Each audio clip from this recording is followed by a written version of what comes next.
Dumating na ang ilang delegado na dadalo sa first senior officials meeting sa Lunes kaugnay ng APEC Summit. Handa na rin ang Philippine National Police o PNP Region 3 sa pagbibigay ng seguridad sa mga dadalo sa senior officials meeting. Ito ang balita ni Joshua Antonio.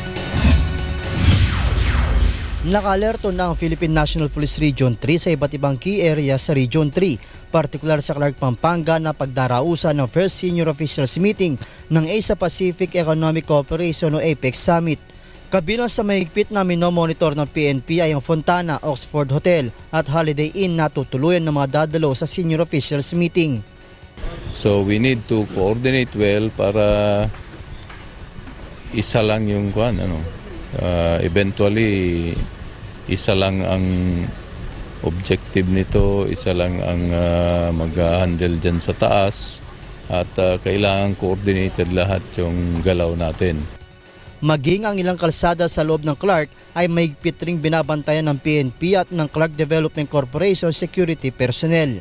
Papasok pa lang sa main gate ng Clark ay nagkakaroon na ng build-up ng mga sasakyan dahil sa ipinatutupad na mahigpit na inspeksyon sa mga papasok na mga behikulo.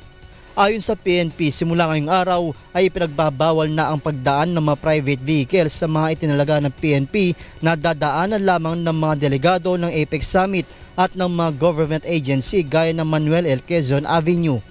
Ayon sa tagapagsalita ng Clark International Airport, may ilan ng mga delegado ang dumating dito sa Clark nitong Miyerkules. Inaasahan na marami pang delegado na darating ngayong linggo. Nananawagan naman ng mga otoridad sa publiko na manatiling kalmado at makipagtulungan sa kanila upang matiyak ang seguridad ng mga delegado. Hinihikayat din ng mga ito na ipagbigay sa kanilang tanggapan ang anumang mga kahinahinalang mga pangyayari sa lugar na malapit sa pagdarausan ng mga pagtitipon. Mula dito sa Pampanga, Joshua Antonio, UNTV News Worldwide.